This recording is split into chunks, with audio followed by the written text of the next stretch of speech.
Good morning all of you. Good morning BSc BEd second year and BSc first year medical and non medical students. बच्चों आज अपने एक new topic शुरू करने जा रहे हैं। लेक्चर नंबर हमारा 8 शुरू हो चुका है। हम आगे 7 लेक्चर पढ़ चुके हैं। सिर्फ हमारे प्रीवियस 7 लेक्चर मैंने केमिकल काइनेटिक के करवा चुका हूँ और वो मैंने अपलोड भी कर दिए हैं। ठीक है, बच्चों का वेट करते हैं। 9 बज चुके हैं तो 7 लेक्चर मैंने अपलोड कर दिए। 7 लेक्चर में मैंने रेट ऑफ रिएक्शन के बारे में मेनली एक्सप्लेन किया है कि what is rate of reaction, अभिक्रिया की दर क्या होती है, इसको कैसे फाइंड करते हैं, इसको कैसे कैलकुलेट करते हैं, ये सारी बातें मैं कर चुका हूं। एक क्वेश्चन वहां से कंफर्म आएगा, how to find, how to calculate rate of reaction. अब रेट ऑफ रिएक्शन होता क्या चीज है? मान लो ए कोई रिएक्टेंट है, ए कोई अभिकारक है, गिव्स टू बी प्रोडक्ट। ये ए ने बी प्रोडक्ट बनाया, बी उत्पाद का निर्माण किया, है ना। तो होता क्या है कि अगर मुझे इसका रेट ऑफ रिएक्शन लिखना है रिएक्टेंट की रिस्पेक्ट में एंड प्रोडक्ट की रिस्पेक्ट में, तो मैं कैसे लिखूंगा? Change in concentration of A with respect to time, समय के सापेक्ष ए की सांद्रता में परिवर्तन is equal to change in concentration of B with respect to time. Okay, समय के सापेक्ष बी की सांद्रता में परिवर्तन। आपको पता है कि ए की सांद्रता में कमी आती है, ए की कंसंट्रेशन में डिक्रीमेंट आता है और बी की कंसंट्रेशन में इंक्रीमेंट आता है। ए जैसे जैसे डिक्रीज होगा वैसे वैसे बी बनता जाएगा। ये बात आपको समझ में आती है ना कि ए अभिकारक की सांद्रता में जितनी कमी आएगी उतना बी की सांद्रता में वृद्धि होगी, उतनी ग्रोथ होगी, उतना प्रोडक्टिविटी बनेगी। तो इसलिए यहां पर सिंबल आता है माइनस का, यहां पर सिंबल आता है पॉजिटिव का, क्योंकि ये डिक्रीज हो रहा है, ये इंक्रीज हो रहा है ना। तो ये होता है रेट ऑफ रिएक्शन। अब हमने ये देखा कि रेट ऑफ रिएक्शन जो है वो डिपेंड किस पे करता है। ऐसे कौन कौन से फैक्टर हैं जिन पर वो डिपेंड करता है। मान लो मैं तुमने एक बात बोलता हूं कि मैंने क्या किया कि मैं पहले 5 मोल ले रहा था ए के और उससे 5 मोल बी के मान लो बन रहे थे। मैंने क्या किया, 10 मोल ए के लेने लग गया। मैं अब ले रहा हूं 10 मोल ऑफ ए रिएक्टर ले रहा हूं, यानी ए की सांद्रता मैंने 10 मोल कर दी। तो इससे प्रोडक्ट भी क्या बन रहे हैं? 10 मोल्स ऑफ बी बन रहे हैं। बी प्रोडक्ट की फॉर्मेशन कितनी हो रही है? 10 मोल्स हो रही है। जैसे ही मैंने रिएक्टेंट की कंसंट्रेशन को इंक्रीज किया, मतलब मैंने ए की कंसंट्रेशन को इंक्रीज कर दिया, ए की कंसंट्रेशन को इंक्रीज कर दिया, तो रेट ऑफ रिएक्शन भी तो इंक्रीज होगा, है ना।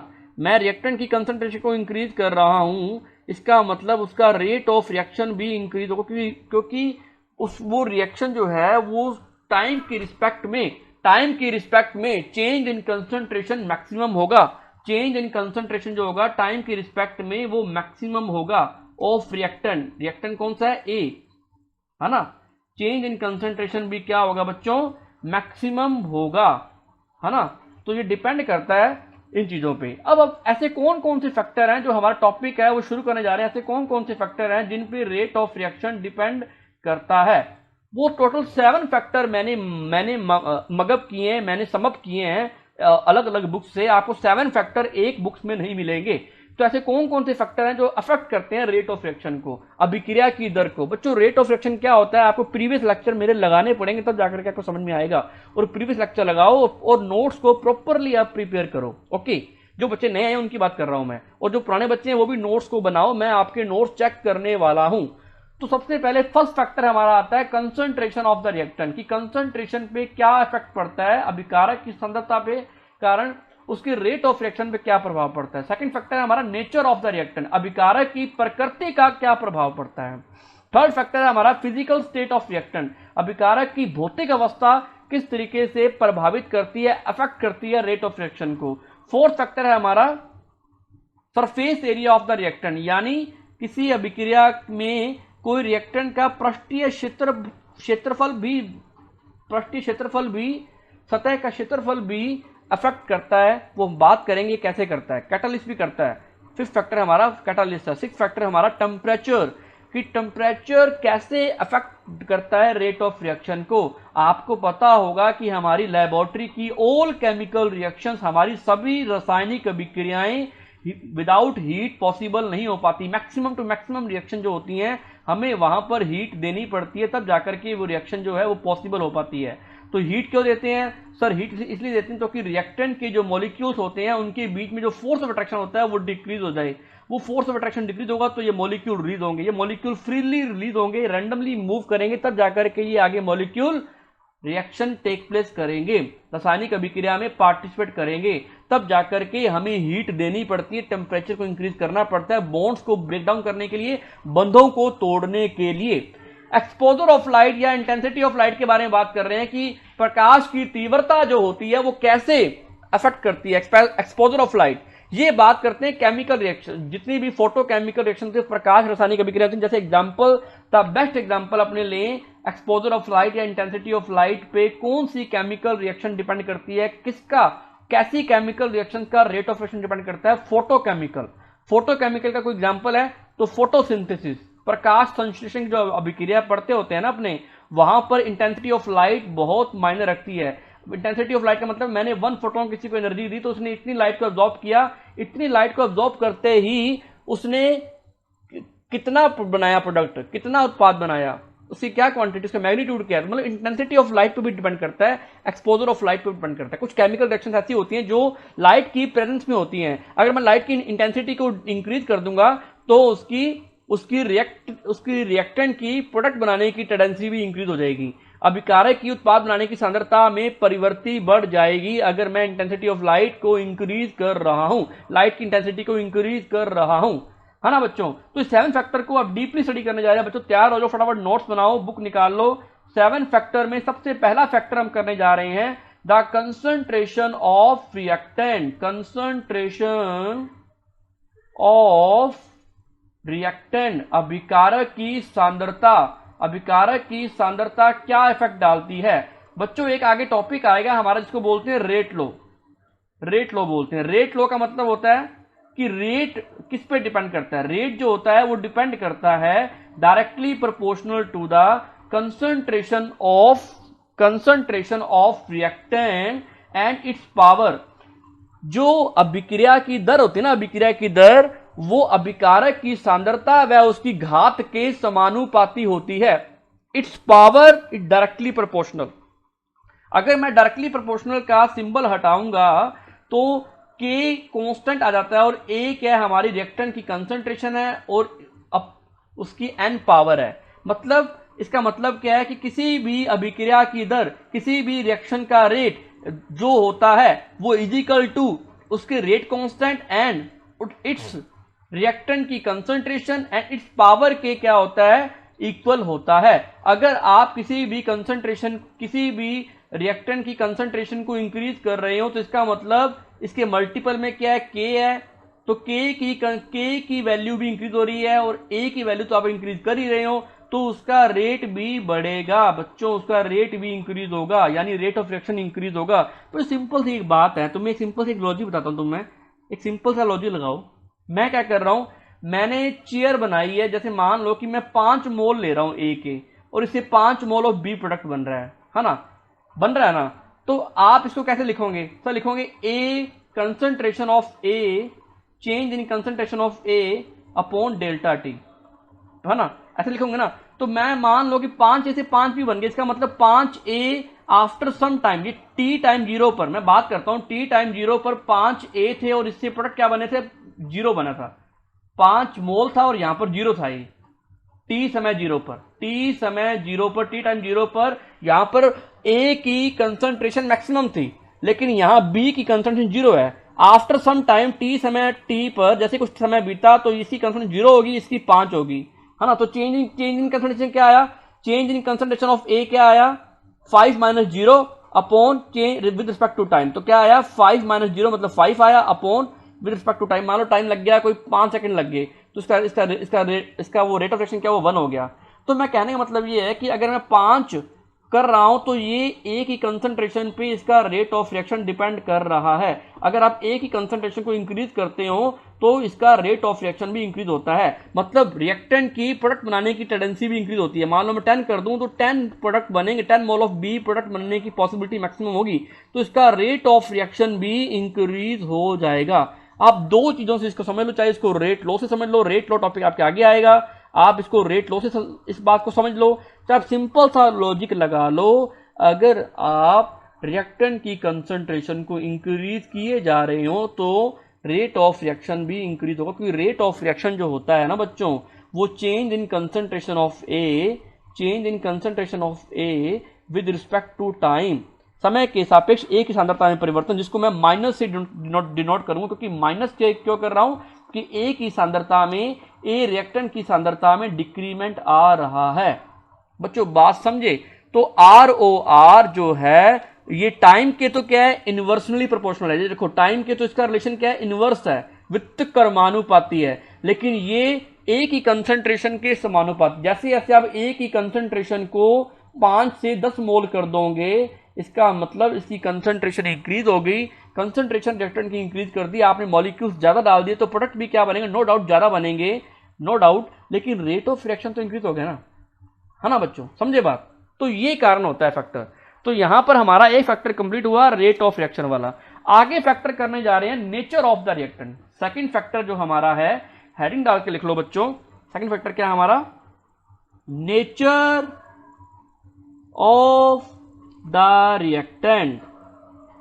नेचर ऑफ द रिएक्टेंट यानी प्रकृति की बात करने जा रहे हैं, अभिकारक की प्रकृति। अब ये कैसे डिपेंड करती है बच्चों, सिंपल सी बात है, सुनते जाना बात को। आपको पता है कि कंपाउंड्स जो होते हैं वो होते हैं 3 टाइप्स के। पहला होता है आयोनिक कंपाउंड्स, आयनिक परिवर्ती के, आयनिक कंपाउंड्स, है ना। अब आयनिक कंपाउंड्स क्या होते हैं बताओ, सिंपल सी बात, मैं नेचर की बात कर रहा हूं, फर्स्ट नेचर अपने पढ़ रहे हैं, आयनिक रिएक्टेंट, आयनिक कंपाउंड। अगर आयनिक कंपाउंड्स पार्टिसिपेट करते हैं तो उसका रेट ऑफ रिएक्शन क्या होगा, सिंपल सी बात है बच्चों। एक केमिकल रिएक्शन लिखने जा रहा हूं मैं, NaCl react to with AgNO3, AgNO3 के साथ जब रिएक्शन करता है तो it gives to AgCl plus NaNO3, NaNO3।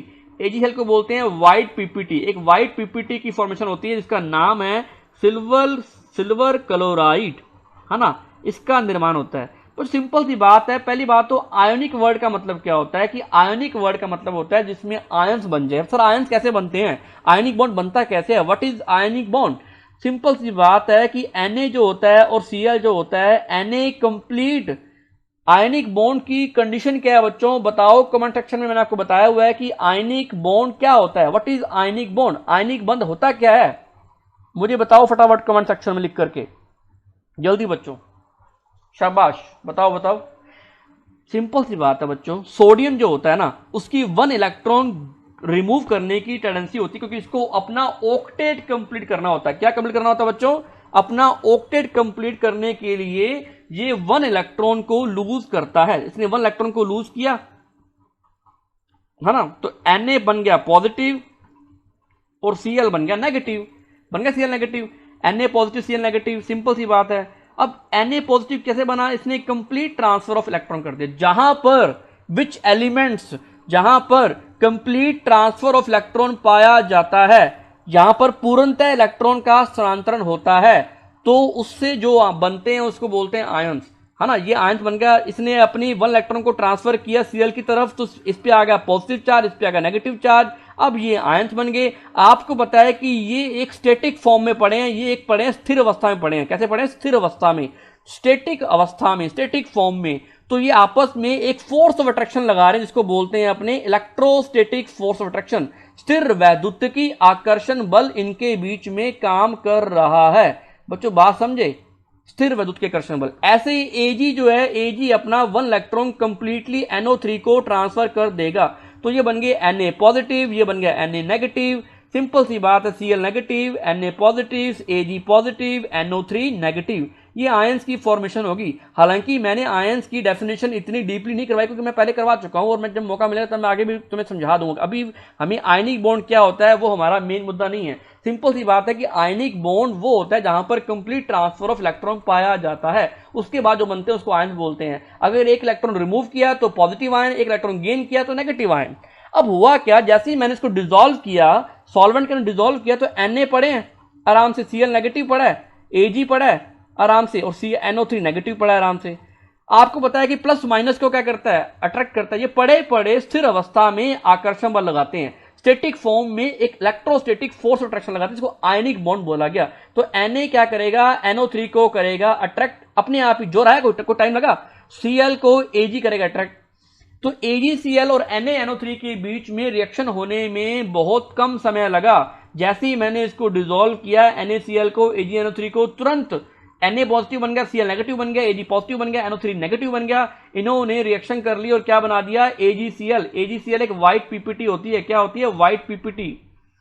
एक प्रेसिपिटेशन, एक अवक्षेपण बन गया सफेद रंग का, और एक बन गया सोडियम नाइट्रेट। ये जो रिएक्शन हुई है ना, ये हुई है फ्रैक्शन ऑफ टाइम के अंदर, फ्रैक्शन ऑफ टाइम। इसमें टाइम नहीं लगा, बहुत कम समय में ये रिएक्शन टेक प्लेस होगी, फ्रैक्शन ऑफ टाइम में। तो ऐसी रिएक्शंस को बोलते हैं सबसे वेरी फास्ट रिएक्शंस।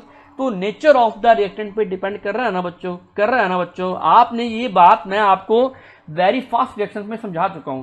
सेकंड, मैं नेचर ऑफ रिएक्टेंट में सेकंड पॉइंट पढ़ने जा रहा हूं। अगर मैं लेता हूं कोवैलेंट नेचर वाले कंपाउंड, कोवैलेंट नेचर वाले रिएक्टेंट, कोवैलेंट रिएक्टेंट लेता हूं मैं, तो कोवैलेंट रिएक्टेंट कौन से होते हैं सर? कोवैलेंट का मतलब क्या होता है? कोवैलेंट का मतलब होता है जिसमें बॉन्ड शेयरिंग से बनता है। शेयरिंग का मतलब होता है म्यूचुअल शेयरिंग से बनता है, आपसी साझेदारी से बनता है, जिसमें साझे से बंध का निर्माण। जैसे एग्जांपल लेते हैं अपने हाइड्रोजन।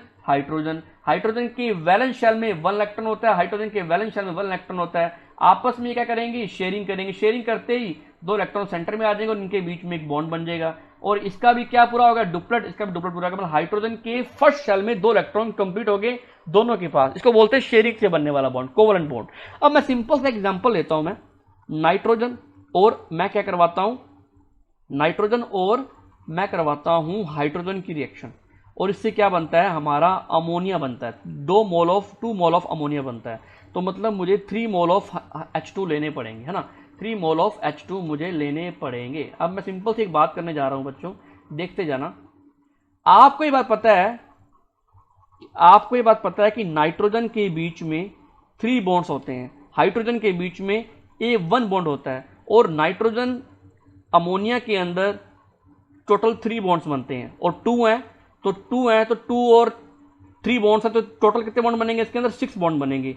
यहां पर 3 हैं तो इसका मतलब 3 बॉन्ड्स तो यहां और 3 बॉन्ड्स यहां। मतलब क्या हो रहा है, तुम सुनते जाना कि आपको पता है कि नाइट्रोजन के बीच में कितने बॉन्ड होते हैं, 3 बॉन्ड होते हैं। तो आपको पता है कि इन नाइट्रोजन को हमें अलग करना है, हमें इनको अलग करना है, हमें ये N चाहिए, हमें ये N चाहिए, हमें इनको अलग करना है। अगर आपस में रिएक्शन करवानी है तो NH3 बनाना है तो इसका मतलब मुझे एक बॉन्ड तोड़ना पड़ेगा, फिर सेकंड बॉन्ड ब्रेक डाउन करना पड़ेगा, थर्ड बॉन्ड को ब्रेक डाउन करना पड़ेगा।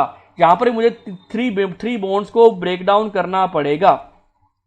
मतलब मैं यहां पर 6 बॉन्ड्स को ब्रेक डाउन कर रहा हूं, 6 बंधों को तोड़ रहा हूं। यहां पर भी मुझे 6 बॉन्ड्स की फॉर्मेशन करनी पड़ेगी, 6 बॉन्ड्स की फॉर्मेशन करनी पड़ेगी, क्योंकि यहां पर टोटल 6 बॉन्ड्स की फॉर्मेशन बनने को 2 मोल ऑफ अमोनिया बन रहा है। तो 6 बॉन्ड्स तो क्या हो रहे हैं, ब्रेक डाउन हो रहे हैं, 6 बॉन्ड्स की फॉर्मेशन हो रही है। तो ये रिएक्शंस में टाइम नहीं लग रहा बच्चों, ये it is time taken process. इसमें एक निश्चित समय अंतराल लग रहा है, एक फाइनाइट टाइम में ये रिएक्शन कंप्लीट हो रही है। कंपैरेटिवली आयनिक रिएक्शंस मतलब आयनिक रिएक्शन तो आयन बने फास्टली, जैसे हमने डिसॉल्व किया फास्टली उसमें क्या हुआ, आयन बन गए, कोई दिक्कत नहीं। लेकिन कोवैलेंट नेचर वाले में हमने एक बॉन्ड तोड़ा, दूसरा बॉन्ड तोड़ा, तीसरा बॉन्ड तोड़ा, तोड़ते गए, 3 बॉन्ड को तोड़ दिया। यहां पर भी 3 बॉन्ड को तोड़े और यहां पर 6 बॉन्ड्स की फॉर्मेशन हुई। इस प्रोसेस में टाइम लग गया तो इसका मतलब उसका रेट ऑफ रिएक्शन जो है डिक्रीज हो गया।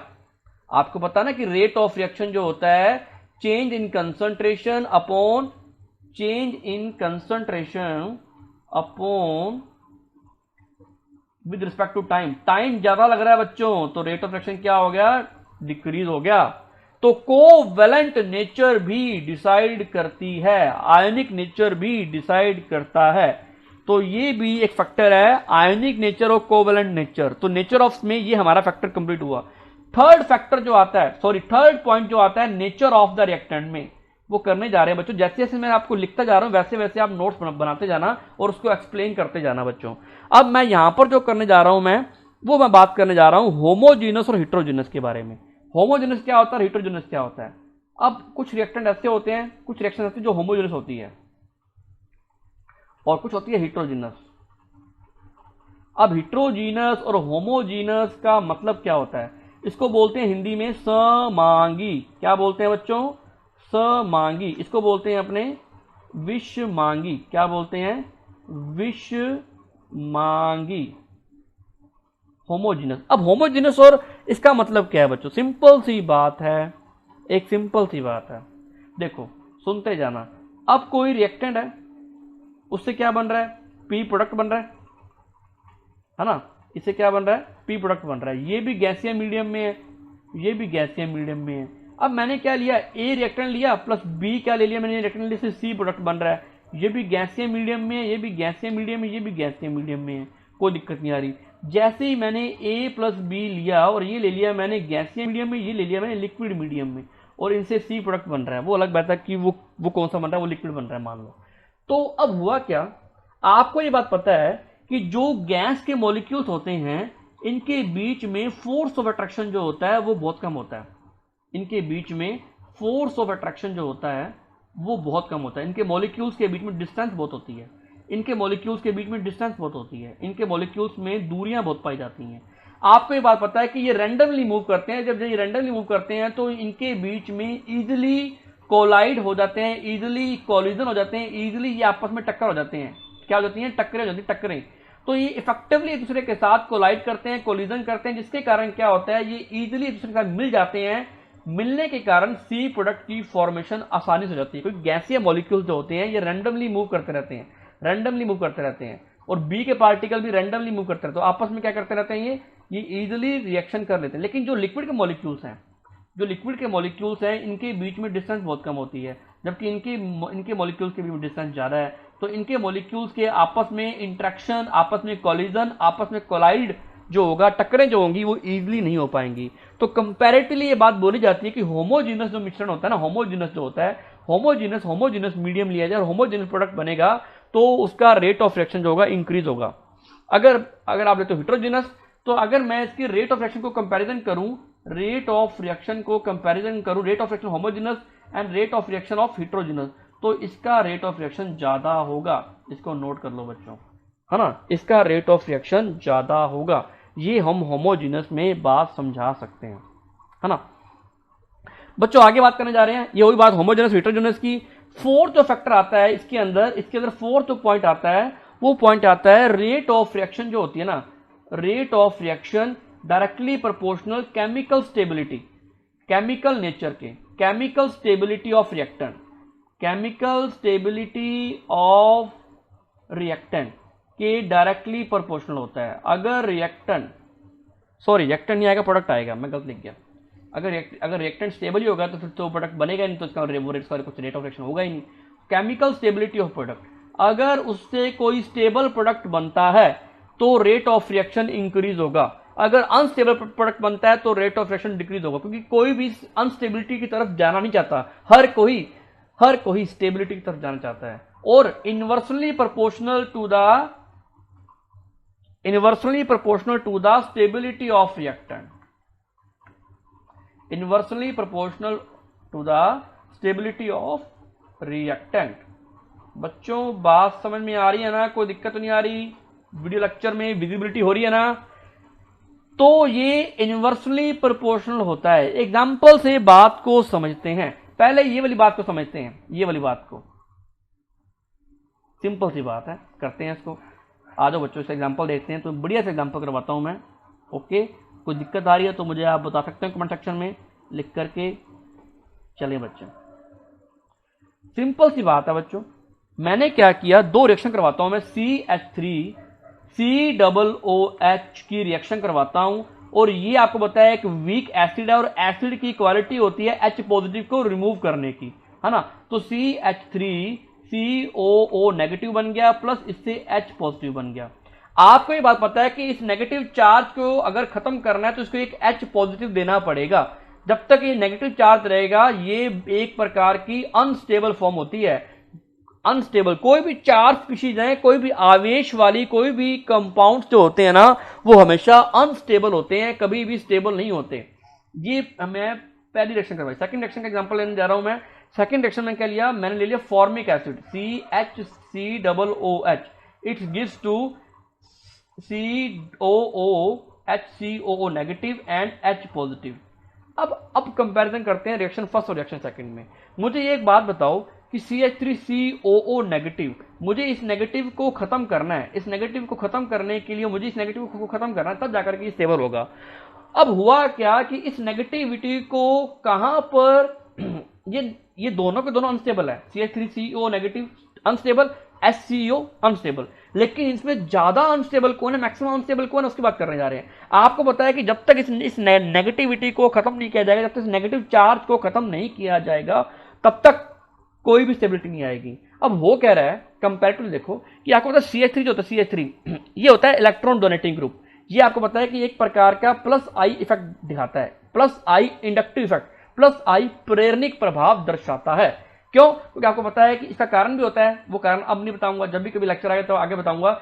CH3 जो होता है ये हमेशा इलेक्ट्रॉन डोनेटिंग ग्रुप होता है, इलेक्ट्रॉन दाता, इलेक्ट्रॉन देता है। तो यहां पर क्या कर रहा है, CH3 इलेक्ट्रॉन इसको दे रहा है, ऊपर से नेगेटिव चार्ज है और नेगेटिव चार्ज को और इंक्रीज किया जा रहा है, और इंक्रीज किया जा रहा है ना, समझ आ रही बच्चों बात। तो नेगेटिव चार्ज यहां पर इंक्रीज हो रहा है due to increase of negative charge, तो स्टेबिलिटी और कम हो रही है, अनस्टेबिलिटी और ज्यादा बढ़ रही है, मतलब स्थायित्व और ज्यादा कम हो रहा है, अस्थायित्व बढ़ रहा है, अस्थायित्व बढ़ रहा है, क्योंकि नेगेटिविटी और बढ़ती जा रही है। हमें नेगेटिव को खत्म करना है, हमें चार्ज स्पीशीज को खत्म करना है, हमें आवेश को खत्म करना है, लेकिन हम खत्म करने नहीं कर पा रहे। यहां पर CH3 को और इलेक्ट्रॉन डेंसिटी दिए जा रहा है, तो ये हाईली अनस्टेबल हो गया कंपैरेटिवली HCOO नेगेटिव के कंपैरिजन में, तुलनात्मक रूप से, क्योंकि H जो होता है वो कभी भी कोई प्लस आई या माइनस आई इफेक्ट नहीं शो करता। ना तो ये इलेक्ट्रॉन डोनेटिंग है, ना ये इलेक्ट्रॉन विड्रॉइंग है, ना तो ये इलेक्ट्रॉन को गेन करता है, ना इलेक्ट्रॉन को त्यागता है। समझ आई बच्चों बात? तो ये ज्यादा स्टेबल है कंपैरेटिवली CH3COO नेगेटिव से। तो CH3CO नेगेटिव क्यों बनेगा? नहीं बनेगा। जहां प्रोडक्ट अनस्टेबल होगा, जहां प्रोडक्ट की स्टेबिलिटी कम होगी, उसका रेट ऑफ रिएक्शन भी डिक्रीज होगा। अगर मैं इन दोनों रिएक्शनों को कंपैरिजन करूं तो rate of reaction is greater than rate of reaction of first reaction, ये इक्वेशन बैठेगी। कारण क्या? क्योंकि फर्स्ट रिएक्शन में अनस्टेबल प्रोडक्ट बन रहा है और सेकंड रिएक्शन में कंपैरेटिवली कम अनस्टेबल बन रहा है, यानी थोड़ा सा स्टेबल बन रहा है। समझ आई बच्चों बात? तो ये हमारा नेचर ऑफ द रिएक्टेंट में 4th पॉइंट कंप्लीट हुआ। हम बहुत बढ़िया तरीके से इसको इलेबोरेट कर पा रहे हैं बच्चों। ये हमारी बात खत्म हुई है ना। अब हम 3rd पॉइंट करने जा रहे हैं। ये हमारा फैक्टर खत्म हो गया, 3rd फैक्टर हमारा शुरू होने जा रहा है। बच्चों यहां तक किसी को कोई डाउट हो तो मुझसे पूछो बच्चों। वीडियो को लाइक एंड शेयर करते रहो, अगर आपको समझ में आ रहा है तो वीडियो को लाइक एंड शेयर करते रहो। जल्दी बताओ बच्चों कमेंट सेक्शन में लिख करके आपको सारी बातें प्रॉपरली समझ में आ रही है ना। Physical state of the reactant, हालांकि ये बात अपने पहले कर चुके हैं, लेकिन थोड़ा सा इसको और इलेबोरेट करते हैं। फिजिकल स्टेट ऑफ रिएक्टेंट, मैंने इसका पॉइंट ये एक अलग से बना दिया। सिंपल सी एक बात है, फिजिकल स्टेट का मतलब क्या होता है, आपको ये बात पता है, हमें ये चीज बचपन में भी सिखाई गई थी। ये मॉलिक्यूल्स हैं, बहुत सारे मॉलिक्यूल्स हैं, ये मॉलिक्यूल्स हैं और ये मॉलिक्यूल्स हैं। बच्चों कमेंट सेक्शन में लिख करके बताओ, ये फर्स्ट नंबर, ये सेकंड नंबर कंपोनेंट, ये 3rd नंबर कंपोनेंट। तो मुझे कमेंट सेक्शन में लिख करके बताओ कि what is solid, what is liquid, what is gas. इसे मैं सॉलिड को किसके डिफाइन करूंगा, लिक्विड को किससे डिफाइन करूंगा और सॉलिड को किससे डिफाइन करूंगा। जल्दी बताओ फटाफट, शाबाश, जल्दी बताओ कि इसमें कौन सॉलिड है, कौन लिक्विड है, कौन गैस है। हालांकि आपके फर्स्ट ईयर में सॉलिड स्टेट भी है, लिक्विड स्टेट भी है, गैस स्टेट भी है। कितनी मजेदार बात है, बताओ बच्चों फटाफट, जल्दी बताओ फटाफट। आपसे एक क्वेश्चन पूछता हूं मैं एक और, जल्दी बताओ कि इसमें कौन सा सॉलिड है, कौन सा लिक्विड है और कौन सा गैस है। बिल्कुल शाबाश, बच्चे बोल रहे हैं कि फर्स्ट तो सर गैस है, सेकंड सर लिक्विड है एंड 3rd वन है सॉलिड। तो फिर और बता दो कि रेट ऑफ रिएक्शन गैस का ज्यादा होगा या लिक्विड का ज्यादा होगा या सॉलिड का ज्यादा होगा, बता दो बच्चों। अगर मैं एक तरफ तो ले रहा हूं गैस के ले रहा हूं अभिकारक यानी रिएक्टेंट, एक तरफ मैं ले रहा हूं मैं लिक्विड के रिएक्टेंट, एक तरफ ले रहा हूं मैं सॉलिड के रिएक्टेंट, कौन इजिली, किसके मॉलिक्यूल्स इजिली अवेलेबल होंगे, इसके या इसके, गैस के, लिक्विड के, सॉलिड के, कौन से मॉलिक्यूल रिएक्शन करने के लिए इजीली अवेलेबल होंगे किसके मॉलिक्यूल, किसके मैक्सिमम मॉलिक्यूल रिएक्टेंट की फॉर्म में प्रोडक्ट बनाएंगे, रिएक्शन करके के प्रोडक्ट बनाएंगे। मैं बोलता हूं आर गैस और पी गैस, आर लिक्विड और पी लिक्विड। अब मैं बात करता हूं आर सॉलिड और पी सॉलिड, यानी रिएक्टेंट गैस से प्रोडक्ट गैस बन रहा है, रिएक्टेंट लिक्विड से लिक्विड बन रहा है प्रोडक्ट, रिएक्टेंट सॉलिड से प्रोडक्ट सॉलिड बन रहा है। तो कौन इजीली बनाएगा, कौन फास्टली बनाएगा?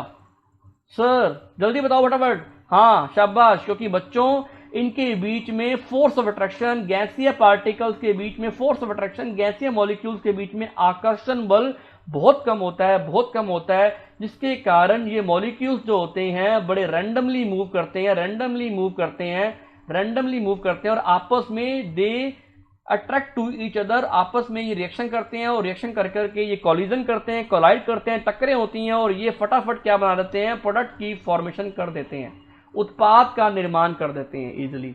बच्चों बात समझ में आई? तो गैसीय जो मीडियम होता है, जो गैसीय मीडियम होता है, जो गैसीय फिजिकल स्टेट होती है, इसके मॉलिक्यूल्स इजीली कोलाइड कर पाते हैं, इजीली रिएक्शन में जा पाते हैं, इजीली रिएक्शन में ये चले जाते हैं, क्योंकि इनके बीच में फोर्स ऑफ अट्रैक्शन मिनिमम काम कर रहा है, बहुत मिनिमम काम कर रहा है। इनके अंदर फोर्स ऑफ अट्रैक्शन मैक्सिमम है कंपैरेटिवली, इससे कंपैरेटिवली सॉरी,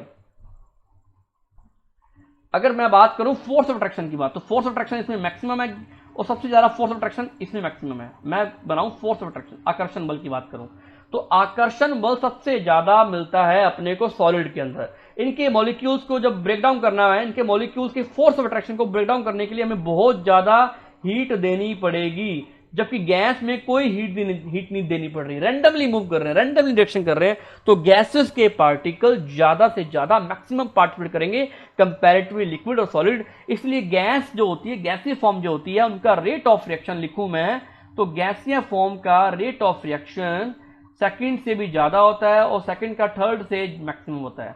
तो फर्स्ट ऑफ ऑल गैस का, फिर लिक्विड का और फिर सॉलिड का सबसे मैक्सिमम जो रेट ऑफ रिएक्शन होता है गैसीय स्टेट वाला होता है, अगर हम फिजिकल स्टेट के बारे में बात करें। ओके बच्चों, समझ में बात? आगे हम अगला फैक्टर करने जा रहे हैं सरफेस एरिया। फोर्थ फैक्टर हमारा जो चलने जा रहा है उसका नाम है surface area of the liquid. अब सर ये सरफेस एरिया क्या होता है? Surface area of the reactant क्या इस पे डिपेंड करती है? बिल्कुल डिपेंड करती है। कैसे डिपेंड करती है बात करने जा रहे हैं अपने, यानी पृष्ठीय क्षेत्रफल, पृष्ठीय क्षेत्रफल किसका? रिएक्टेंट का, अभिकारक का। बच्चों सिंपल सी बात है। अब ये पृष्ठीय क्षेत्रफल होता है क्या चीज है? मान लो ये एक मैंने क्या बनाया, बॉक्स बनाया, तो इसका ये वाला एरिया, इसका ये वाला एरिया, इसका ये वाला एरिया, इसका ये वाला एरिया, ये सारा जो एरिया है जो आपको दिखाई दे रहा है, जो बाहर से विजिबल हो रहा है, जो उसकी सरफेस है, सरफेस वाला एरिया, सरफेस एरिया है ना, सरफेस वाला एरिया, सरफेस एरिया, सतह का क्षेत्रफल, सतही क्षेत्रफल उसको बोलते हैं अपने ये। अब मैंने क्या किया, ये मान लो मैंने चौक लिया, एक चौक ले लिया मैंने, है ना, इस चौक को मैंने ब्रेक डाउन कर दिया हाफ पार्ट्स में। अब मुझे पता है कि पहले क्या हो रहा था कि इसकी ये सरफेस जो थी वो कांटेक्ट में आ रही थी, कांटेक्ट में। अब इसकी ये सरफेस तो आ ही रही है कांटेक्ट में, ये भी आ रही है, ये भी आ रही है, ये भी आ रही है, ये भी आ रही है, ये भी आ रही है, ये भी आ रही है। इसका मतलब ये वाली सरफेस भी कांटेक्ट में आ रही है। इसका मतलब चौक को तोड़ने पर इसका सरफेस एरिया इंक्रीज हुआ ना बच्चों? बताओ कमेंट सेक्शन में, क्या इसका सरफेस एरिया इंक्रीज हुआ बच्चों? अगर मैं चौक को ब्रेक डाउन कर रहा हूं तो इसका सरफेस एरिया इंक्रीज हुआ या नहीं हुआ? जल्दी बताओ फटाफट बच्चों, सरफेस एरिया इंक्रीज हुआ नहीं हुआ? मैं आपको सिंपल सा एग्जांपल देता हूं। आप गए रेस्टोरेंट में, ओके, आप गए रेस्टोरेंट में, आपने मंगा लिया कॉफी का कप। क्या मंगा लिया? कॉफी का कप मंगा लिया कि हम आज कॉफी पियेंगे, क्या बात है। तो हमने कॉफी का मंगा लिया कप, और आपको पता है कि आपको यहाँ शुगर मिलती है डालने के लिए, चीनी मिलती है। एक तरफ बच्चे बैठे थे उनको मिल गई शुगर क्यूब मिल गए, शुगर के क्यूब मिल गए, और एक तरफ बच्चे बैठे थे उनको शुगर का पाउडर मिल गया, शुगर का छोटे छोटे पाउडर मिल गया उसको, ऐसे पाउडर फॉर्म मिल गई उसको, पाउडर फॉर्म, और एक पाउच में पाउडर फॉर्म मिल गई। वो पाउडर फॉर्म एक क्यूब के इक्वल था, एक पैकेट के अंदर एक क्यूब को पाउडर फॉर्म में कन्वर्ट किया हुआ था, और एक क्यूब का एक पाउडर फॉर्म अलग थी।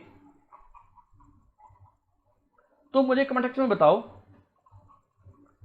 ये एक अलग थे पाउडर फॉर्म। तो 3 बच्चे गए, 3 बच्चों ने कहा कि एक एक क्यूब मैं डिसॉल्व करूंगी, एक डिसॉल्व मैं डिसॉल्व करूंगा। तो एक क्यूब का ये वाला एरिया सिर्फ कांटेक्ट में आ रहा है, ये वाला एरिया कांटेक्ट में आ रहा है, लेकिन जैसे ही मैंने इसको ब्रेक डाउन किया तो इसका ये वाला एरिया, ये वाला एरिया, ये वाला एरिया, मतलब सरफेस एरिया इसका इंक्रीज हो रहा है। अगर ये बात समझ पा रहे हो आप, जो इसका पाउडर फॉर्म है, पाउडर फॉर्म में इसके ये वाला एरिया कांटेक्ट में आ रहा है, ये वाला एरिया कांटेक्ट में आ रहा है। पहले पाउडर फॉर्म से पहले जब ये क्यूब था तो क्यूब में सिर्फ और सिर्फ ये वाला एरिया ही कांटेक्ट में आ रहा था, इसका अंदर वाला एरिया कांटेक्ट में नहीं आ पा रहा, जिसके अंदर है, इसके बाहर वाला एरिया जो है वो कांटेक्ट में आ रहा था, लेकिन इसके अंदर वाला, लेकिन जैसे मैं इसको तोड़ा, जैसे इसको मैंने ब्रेक डाउन किया तो इसके अंदर वाले एरिया भी कांटेक्ट में आने लग गया। इसका मतलब इसका मैक्सिमम पार्ट रिएक्शन में जा रहा है, वो रिएक्शन कर रहा है उसके साथ। इसका मतलब जब आप चाय में इसको डिसॉल्व करोगे, इसको डिसॉल्व करोगे कॉफी के अंदर, तो ये इजीली डिसॉल्व नहीं होगा। जब इसको डिसॉल्व करोगे पाउडर फॉर्म को, तो ये इजीली डिसॉल्व हो जाएगा। क्यों होगा? क्योंकि ये मैक्सिमम कांटेक्ट में आ रहा है, किसके? लिक्विड के, जो आपने कॉफी ली है। तो कॉफी में ये जो पाउडर फॉर्म है ये इजीली डिसॉल्व हो जाएगी। क्यों? ऐसा क्यों? क्योंकि इसका सरफेस एरिया इंक्रीज हो गया, सरफेस एरिया इंक्रीज हो गया और इसके मैक्सिमम मॉलिक्यूल्स कांटेक्ट में आ रहे हैं वाटर के, जबकि यहाँ के मैक्सिमम मॉलिक्यूल कांटेक्ट में नहीं आ रहे, क्योंकि इसका एक क्यूब का ओनली ये वाला एरिया ही क्या है, कांटेक्ट में आ रहा था। तो जब भी आप कॉफी पीते हो तो उसकी शुगर फॉर्म में कन्वर्ट कर लो, तो सरफेस एरिया बढ़ गया, तो आपको जो कॉफी है वो इजीली क्या हो जाएगी, मीठी हो जाएगी, वो आपको जोर नहीं आएगा डिसॉल्व करने में। सर बात वो नहीं है। तो यहाँ पर एक बात, जो बच्चे क्यूब डाल करके कॉफी पी रहे थे उनको टाइम लग गया डिसॉल्व करने में, जो बच्चे चूरन फॉर्म जो होती है इसकी, जो पाउडर फॉर्म में डिसॉल्व कर रहे थे, उनको बहुत कम समय लगा, तो उनका रेट ऑफ रिएक्शन इंक्रीज है, इनका रेट ऑफ रिएक्शन कम है, इनका ज्यादा है। इसका मतलब rate of reaction surface of area के डायरेक्टली प्रोपोर्शनल होता है, सरफेस एरिया के डायरेक्टली प्रोपोर्शनल होता है, surface area of the reactant, यानी पृष्ठीय क्षेत्रफल के डायरेक्टली समानुपाती होता है उसका रेट ऑफ रिएक्शन। अभिक्रिया की दर रेट ऑफ रिएक्शन के समानुपाती होती है। तो शुगर पाउडर का जो होगा वो रेट ऑफ रिएक्शन मैक्सिमम होगा। तुम एग्जांपल देकर के इलेबोरेट कर सकते हो, और शुगर क्यूब का रेट ऑफ रिएक्शन इससे लेस देन होगा। इस तरीके से तुम बातों को समझा सकते हो। तो डिसॉल्व इन लिक्विड, जब हम शुगर पाउडर को डिसॉल्व करते हैं तो इसका जो रेट ऑफ रिएक्शन होता है वो मैक्सिमम होता है कंपैरेटिवली शुगर क्यूब के। समझ में आई बच्चों बात? आपने कभी देखा हो कि एक लकड़ी है, इस लकड़ी को आपने, वुड है, इसको आपने जलाना है, और एक लकड़ी को मैंने क्या किया, ब्रेक डाउन कर दिया, इसकी पाउडर फॉर्म बना दी मैंने, इसको बोलते हैं चूरा बोलते हैं हिंदी में, और इंग्लिश में बोलते हैं इसको पुल्वराइज्ड कर दिया आपने। तो क्या कर दिया? पुल्वराइज्ड। क्या कर दिया आपने? इसको पुल्वराइज्ड कर दिया, पुल्वराइज्ड, यानी इसको आपने चूरा बना दिया इसका। तो ये आप फायर के अंदर डालो, मान लो आपने आग जलाई, इसके अंदर ये डालो तो ये इजीली बर्न हो जाएंगे। ये वाला चीज इजीली बर्न नहीं होगी क्योंकि इसका यही एरिया कांटेक्ट में आ रहा है, तो इसको इसके मैक्सिमम मॉलिक्यूल्स कांटेक्ट में नहीं आ रहे, इसके मैक्सिमम मॉलिक्यूल यहां कांटेक्ट में आ रहे हैं, इसका सरफेस एरिया इंक्रीज हो गया। जिसका सरफेस एरिया इंक्रीज होगा उसका रेट ऑफ रिएक्शन भी इंक्रीज होगा। बच्चों बात समझ में आई क्या? जल्दी बोलो। आज अपने यहीं तक करें क्योंकि आपकी नेक्स्ट क्लास का टाइम होने वाला है। मैंने देखा है अभी आपकी नेक्स्ट क्लास का टाइम हो रहा है बच्चों। तो हमने आज क्या किया बच्चों? सिंपल सी बात है, एक एक बात को हम इलेबोरेट कर रहे हैं। कंसंट्रेशन ऑफ द रिएक्टेंट कर लिया हमने, nature of the reactant, how to affect the rate of reaction, factor affecting rate of reaction, अभिक्रिया की दर को कैसे प्रभावित कर रहे हैं उसके बारे में बात की हमने आज। तो कंसंट्रेशन ऑफ रिएक्टेंट हमने हो गया, नेचर ऑफ रिएक्टेंट हो गया, फिजिकल स्टेट ऑफ रिएक्टेंट होगी, सरफेस एरिया ऑफ रिएक्टेंट हो गया। अब कल बात करेंगे कैटालिस्ट के बारे में, कल बात करेंगे टेम्परेचर के बारे में, कल बात करेंगे एक्सपोजर ऑफ लाइट के बारे में, इंटेंसिटी ऑफ लाइट में डीपली बात करेंगे। उसके बाद तुम्हें मैं इसके नोट्स भी लिखवाऊंगा, हिंदी मीडियम में, इंग्लिश मीडियम में। तुम्हें बुक उठाने की जरूरत नहीं है बच्चों, सिंपल सी बात है। बच्चों समझ में आया आपको सारी बातें? जल्दी बताओ कमेंट सेक्शन में। मुझे पता है आपकी क्लास का टाइम हो रहा है, फटाफट मैं क्लास को ऑफ करने जा रहा हूं। बच्चों इसी तरीके से बने रहो, नोट्स प्रॉपरली बनाते रहो। अभी इसके मैं नोट्स देने वाला हूं, आपको करवाऊंगा, इलेबोरेट भी करूंगा। अभी मैं सिर्फ समझा रहा हूं, आपके कॉन्सेप्ट क्लियर कर रहा हूं। मान लो आपने किसी बुक से ना पढ़ा, सिंपली वीडियो देखना, आपको सारी बातें समझ में आ जाएगी और आप इजीली उसको एक्सप्लेन कर दोगे कि how to surface area effect the rate of reaction, how to effect the physical state of the reactant, nature of the reactant, concentration of the reactant, अभिकारक की सांद्रता, अभिकारक की प्रकृति, अभिकारक की भौतिक अवस्था और सतह का क्षेत्रफल। बच्चों सिंपल सी बात पूछता हूं तुमसे, पर टाइम हो गया है, क्वेश्चन पूछने का मन बहुत कर रहा है। चलते हैं बच्चों, कल मिलेंगे अपने, कल बात करेंगे। एक क्वेश्चन पूछूंगा आपसे, बड़ा अच्छा क्वेश्चन है वो, और फिर बात करेंगे अपने। थैंक यू बच्चों, बाय बच्चों।